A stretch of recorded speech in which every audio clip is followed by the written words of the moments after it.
Hi everyone, welcome. I'm preparing to go down to my wormery, and what I had penciled in for today was a feeding of my red wigglers, in which we're doing a little bit of a bedding test where we're running the system with some twine and with some cotton. Twine is on one side of the bin, cotton's on the opposite side of the bin, and we're going back and forth, feeding one side to the other. The last time we checked in, the system was fed on the twine side with some cucumber, and now 12 days later, since that last feeding, it's due for another one, and I even reviewed the video last time. I think I even made a couple references to stuff like, 12 days isn't going to fly because these cucumbers are going to be gone by then, and, hey, I better be back in here perhaps no more than 7 to 10 days. I even made notes for myself, but I guess other things got in the way, and now we're a little bit behind schedule as far as my little note to future self goes.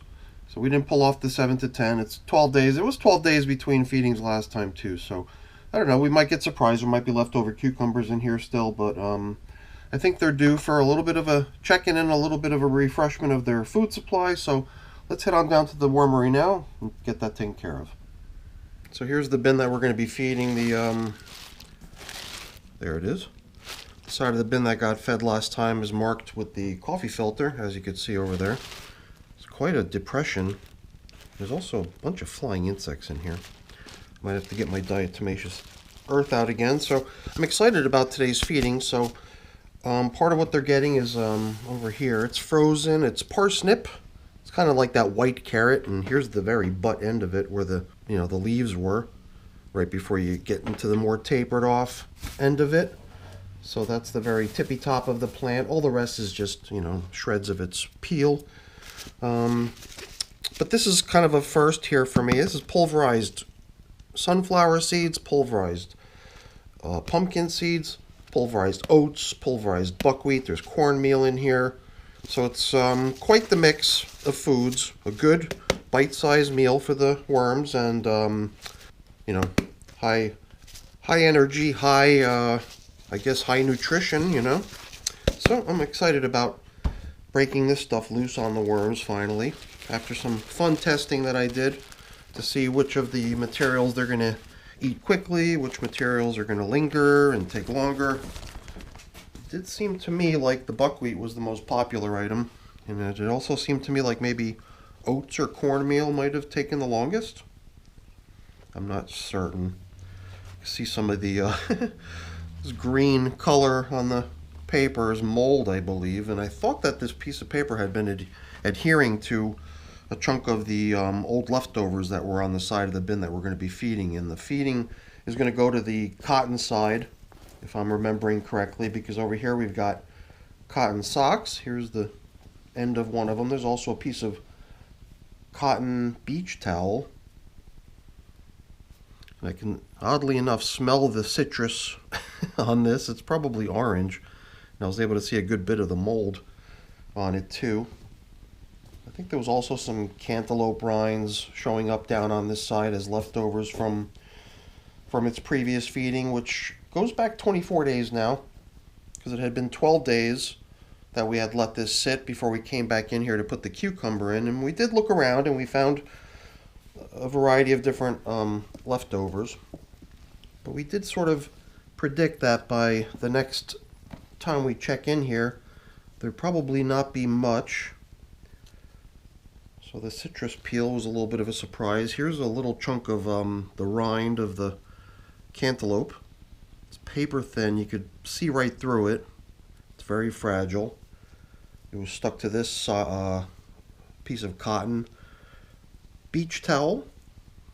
See worms hanging out on it, little tiny ones. Apparently liking the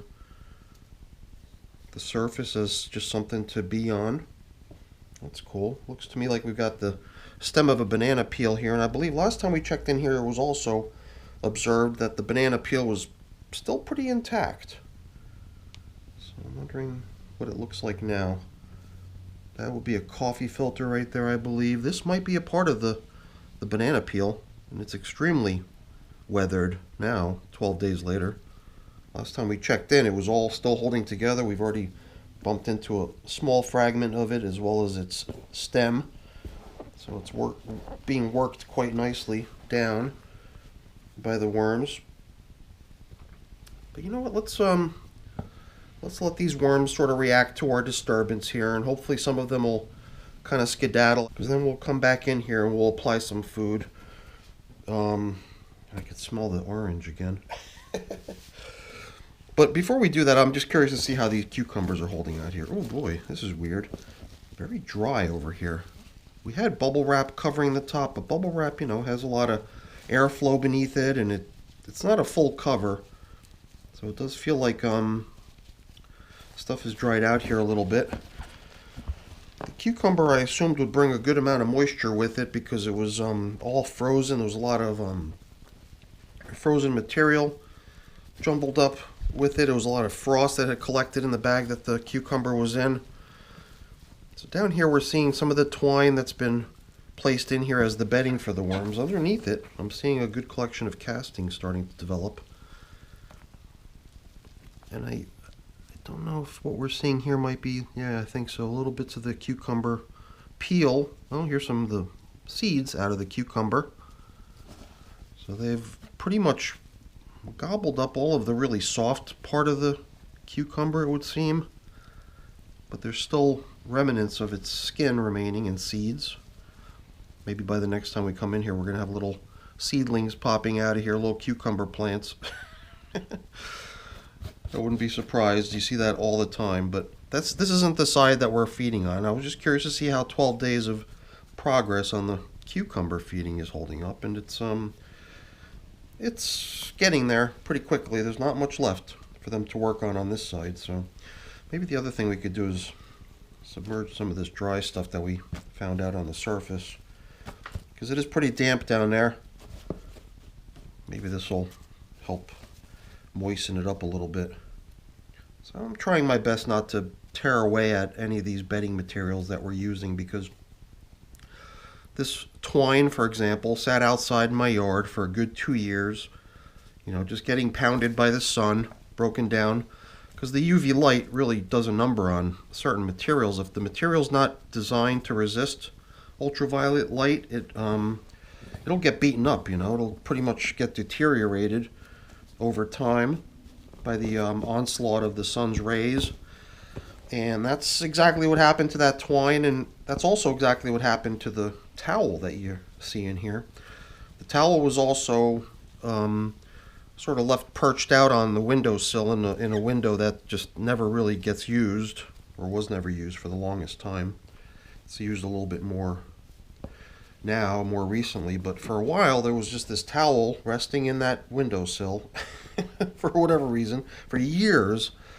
And it's this towel that you see here, this colorful towel that we saw the worms hanging out on. So here too, if I were to tug at this material, it would just tear 1, 2, 3, because the sun has already taken it to that point where it's extremely fragile. So it's no, you know, big feat for me to tear at any of these materials, because as tough as fresh twine is, or as tough as a regular beach towel is and resistant to being torn, both in this case are extremely worn and very fragile at this point. Okay, so just figured we would open up the very, very far edge so that we can have a little bit of a, you know, isolated spot for the new feeding to go in on the very, very edge, all the way on the outside. Maybe that'll just help it remain separated from some of these cantaloupe bits and from the banana leftovers, some of the other stuff that's in here. It doesn't matter, right? I think we even kind of made a statement about this last time too, to say that it's not a test about the foods. It's really, in this bin at least, it's really all about the bedding, and to see how the different types of bedding are utilized by the worms. Hopefully found by the worms to be suitable material to use as bedding and eventually as food. I'm just kind of seeing if I can locate that piece of citrus, because I keep smelling it. And it's very fresh. It's, you know, there's nothing wrong with it. It's just weird because usually you're not confronted with any odors whatsoever in a worm bin, because the somehow the odors vanish or something. I'm not even sure how to describe it, but you know, at this point, we're putting in frozen stuff. Look at that big piece of, it's like white carrot basically, if you think about it. So, I think we've disturbed all of that cotton bedding material in this section of the bin enough to hopefully get most of the worms to already leave. So whatever ones remain, hopefully they don't mind a little bit of chili food getting dropped in on top of them. A lot of the stuff that I freeze for the worms and feed to them is very moisture rich, and as it thaws it dumps out a good bit of moisture. In this case, this stuff, these root vegetables, I don't think they're that high in moisture concentration. So here we're probably not going to see as much moisture as we saw with the cucumber. We're going to grab a handful of my prepared bedding here and sprinkle that over the top of the food here lightly. Oh, but you know what? I should have probably put the grit in first. We'll commingle it with some of this pulverized eggshell that I use as grit in my systems. Help with the consumption of the food, and then maybe we'll throw in a little bit more of that prepared bedding on top. But I'd also like to include some of this worm chow. So this is my first application of worm chow in just an everyday feeding. There was one other time when I laid out all the different ingredients of this side by side. There was, you know, sunflower seeds, pumpkin seeds, oats, corn, buckwheat, all the different types were set up so that we can actually observe how the worms take to this stuff.